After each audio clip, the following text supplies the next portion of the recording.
Hi everyone, I'm Teresa, your neighbor with a mother-in-law dilemma. My mother-in-law, Margaret, isn't as evil as some I've heard about, but she's certainly one greedy woman. This story is about how she tried to steal my heirloom jewelry, justifying it in the name of tradition. Don't worry, she faces serious consequences. My husband Rhett has probably the greediest mother I've ever met. Margaret is not only greedy but extremely selfish. Both Rhett and his sister Abigail have suffered under her care. She was slightly tolerable when their father was alive, but when he passed away, Margaret's greed intensified. With no husband to check her, she reverted to her greedy ways. Rhett has shared some serious horror stories from his childhood. Theresa, my mom is not the best person. She has always been very selfish and greedy. I doubt you'll ever meet someone like her. Really, Rhett? What does she do? She used to steal money from me and Abigail when we worked part-time jobs in school. She claimed she deserved our money since we were minors. We tried to hide our cash, but she always found it. Oh my God, that's horrible. Why didn't you confront her? We did, but it was futile. She has a huge problem with stealing and demanding gifts. She even returned our toys for money, using the receipts to buy things for herself. How could she be so selfish? Didn't your extended family step in? No, she had bad blood with all of them. She stole from them and acted entitled, so they cut ties with us too. Margaret truly turned out to be a horrible person. Before our wedding, I didn't have any issues with her. She was aloof but never disrespectful, so I downplayed what Rhett told me. That was until our wedding day. I wore a beautiful white dress with a diamond necklace and earrings set, and heirloom from my family. This piece, though not from a wealthy family, had immense sentimental value as it represented our family history. Margaret immediately set her sights on it. She approached me and said, "Oh my God, Teresa, is this a real diamond? Where did you even get that? It's beautiful." Yes, Margaret, it's real. This is an heirloom piece that's been in my family for generations. I inherited it from my mom. Oh, I see. Truly a beautiful piece. I wish I could wear it. I think it would look stunning on me. What do you think? It would look good on everyone. This design is one of a kind. You should give it to me. It would be a perfect gift for me or Abigail. We'll talk about this after the wedding, Margaret said. I laughed off her demand and let it go. The wedding kept me busy, and both Rhett and I enjoyed ourselves completely. It was truly a memorable day. However, Margaret never forgot about our conversation or the jewelry. She constantly talked about it and insisted that I give it to her or Abigail. Abigail, on the other hand, made it clear that I shouldn't give my heirloom jewelry to anyone. But Margaret kept insisting.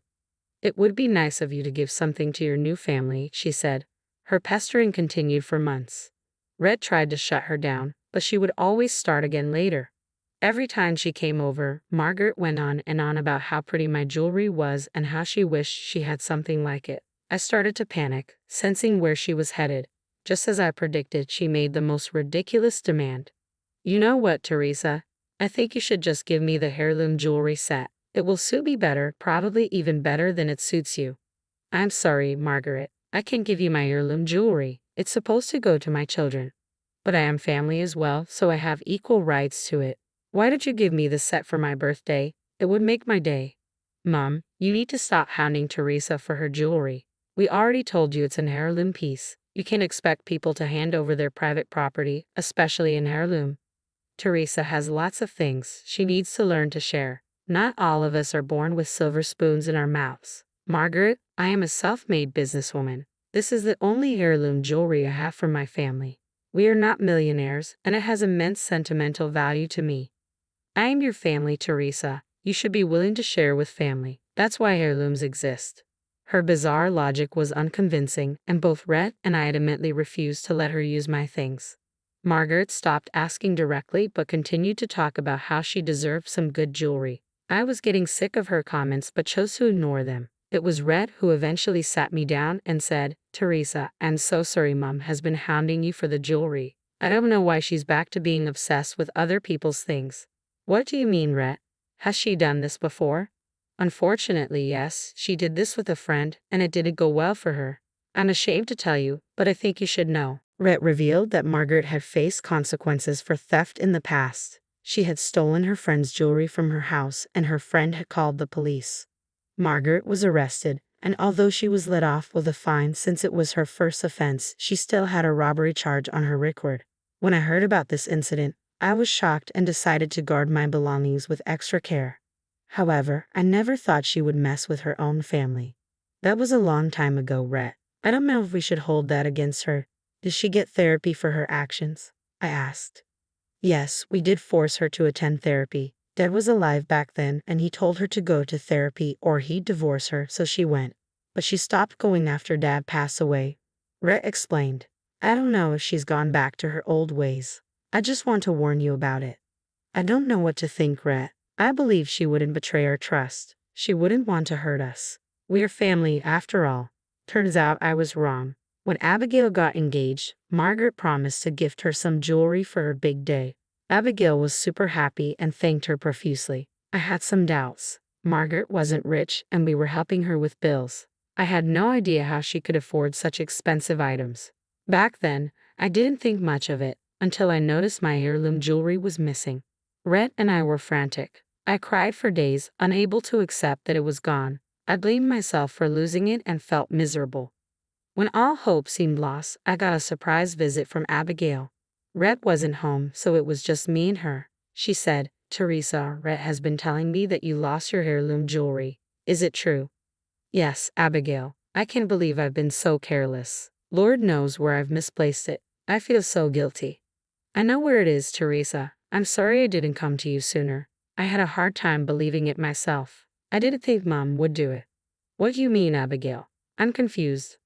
A week ago, Mom called me and said she finally got my wedding jewelry. When she showed me the design, I knew it was your set. I asked Mom why she had your jewelry, and she said you gave it to her out of tradition and she was holding it for safekeeping. What? That's not true at all. I never permitted her to take the set. How did she even get her hands on it?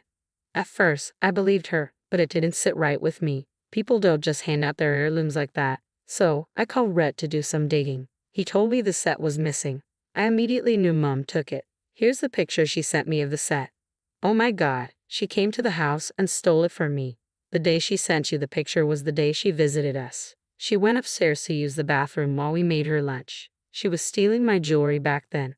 I'm so sorry, Teresa. I had once mentioned to Mom that I liked the design of the necklace. I didn't think she would steal it from you. Don't apologize, Abigail. She only used you as bait. Margaret had been hounding me to give her my jewelry. She wanted that piece in particular.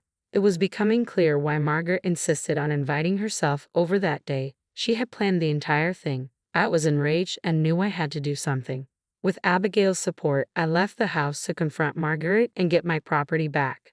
After discussing the details with Abigail, we went to Margaret's house. I knew confronting her was important and I needed to do it that day. It helped that Abigail supported me fully. I showed up at Margaret's house and demanded to speak with her. When she let me in, I said, "You should know why I'm here, Margaret. I know you took my jewelry. I want it back right now. Don't try to lie to me." Abigail told me everything. Teresa, there is no use asking for the set. It is not yours anymore. I'm going to give it to my daughter now. It belongs to Abigail. Are you insane? Did you steal my heirloom jewelry to give it to Abigail? What is wrong with you? It's not yours to give. Who told you it was okay to steal from me? Well, you see, we have a family tradition of passing down wedding jewelry between sisters-in-law. So, Abigail is going to get the necklace that you wore at your wedding. From now on, the set is all hers. You must be out of your mind. There is no such tradition in your family. Why wasn't I offered anything when I got married? You're rich and don't need more things. Besides, you're not a real part of our family, so you don't deserve to be part of this tradition. So, I don't deserve to get anything, but it's okay for you to give my jewelry to your daughter? You need to give back my property, Margaret. This is not a joke. Don't be so selfish, Teresa. As I said, this is our tradition. You don't get to complain. Besides, Abigail deserves to own a beautiful necklace set like this. It suits her better, and she already loves it. There is no way I'm returning it to you. I was super pissed off. Margaret's entitlement had reached a new level. I trusted her, and she repaid me by stealing my heirloom jewelry. She even dared to give her daughter stolen jewelry and take all the credit, just to avoid spending money on a gift. Margaret looked smug and very pleased with herself, but she had no idea what was coming. Despite my anger and fear for my jewelry, I forced myself to stay calm. I looked her dead in the eye and said, "Well, if you don't want to return my jewelry, you can't blame me for what happens next." "What do you mean?" Are you threatening me? I'm not scared of you and your empty threats. You told me a great story about the amazing tradition in your family. Let me tell you about my family tradition. Since my family has had this heirloom set for a long time, we follow a strict tradition. By tradition, we have this piece completely insured in case someone steals it. When that happens, we go straight to the police to file a theft report. Margaret's eyes widened. What are you trying to say? Surely, no, you didn't file a report against me. I am not joking, Margaret. Like you, I take my family tradition very seriously, so I made a police report before coming here. Abigail even went with me and provided all the proof of your theft. The police will be here soon. No, you are lying. You didn't call the police. This can't be true. I might go to jail this time. They will never let me walk free. Why don't you wait and find out? Let's see if I'm speaking the truth. At that point, we saw cop cars coming from the corner of the street. As soon as Margaret saw them, she ran out the back door into the alley. I had no idea where she went. When the police arrived, she was nowhere to be found. I explained the situation to them, and they promised to search the house for my missing jewelry. So, I left and returned home. I had no idea when Margaret would be back. Back at home, I told Rhett everything that had happened. He was appalled by his mother's behavior. Abigail also called and showed him all the proof. Oh my gosh, Teresa, Rhett said. I had no idea my mom would do something like this. This is ridiculous. I'm truly ashamed on her behalf. I tried talking to her about returning my jewelry. She hid it somewhere and told me that she wouldn't give it back. You know how sentimental the piece is to me, so I went to the police. I understand, Teresa. I would have done the same if I were you. It's just all a shock to me. I need some time to process it. Don't worry, I won't help out Mom in any way. She doesn't deserve that. Margaret went missing for a while. For days, the police tried to find her, but to no avail. We went back to the house with the police and found the necklace in a secret box. Since Rhett had a spare key and permission to enter, we were able to legally enter Margaret's house without her presence. However, I decided not to drop the charges just yet. I wanted her to suffer a little more. After about 2 weeks, Margaret called Rhett from an unknown number. When Rhett picked up, she was sobbing. He put her on speaker so I heard everything. Rhett, it's me, your mother. Your wife has sent the cops after me. I'm scared, so I am on the run. Please help me come home. Mom, you stole and gave away my wife's property. Of course, she would file a police report against you. If you're so scared of the police, why did you steal from Teresa? How could you betray our trust like that? I really wanted Abigail to have something nice. I cannot afford to give her jewelry. Teresa has enough already. She doesn't need so many things. Abigail deserves to have something nice. Mom, don't pull Abigail into this. You wanted the jewelry for yourself. You have been hounding Teresa to give you the set. Abigail never told you to steal for her. Rhett, please. I understand I made a mistake, but Teresa is out to get me. You need to help your mom. I can't go back home. Mom, I can't help you at this point. The police will do everything in their power to find you. Teresa and I might forgive you and take down the case if you apologize. I won't apologize to your witch of a wife. She could have given me the set. Then all this drama wouldn't have happened. That's it, Mom. You will never change. I am done talking to you. Don't call me again. Rhett hung up on her. He was extremely disgusted with Margaret's behavior and didn't want to talk to her again. Even Abigail was pissed that her mom would use her for her greed, so both Rhett and Abigail refused to help her out. I was reluctant to take down the police case because I didn't want her to get away with thieving. Plus, she had hurt me deeply and didn't even apologize. We also changed our door lock and got security cameras installed. I never took down the police reports. Margaret is still on the run, and we have no idea where she is. Since she left her phone at the house, she used payphones to contact us. However, neither Rhett nor Abigail wanted to talk to her. They immediately hung up when they realized Margaret had called. Rhett still feels very betrayed that his mom could do this to us.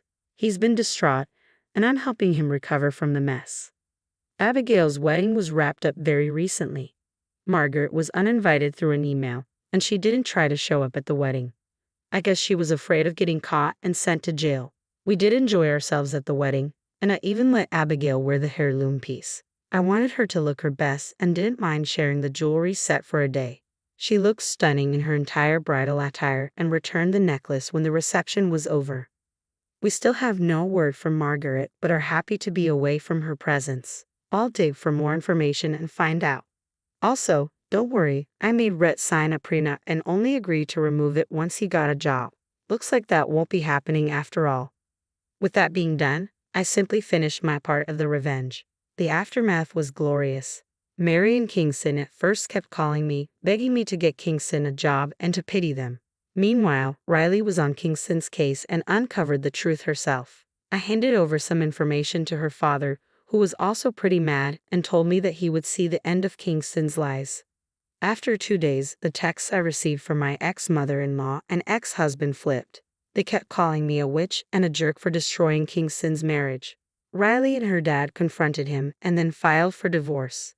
Since Riley still had the prenup in place, none of her assets would go to Kingston. Instead, Kingston would now have to hire a lawyer to work through the divorce. Marion and Kingston did keep harassing me until I threatened to expose them online. That made them stop contacting me.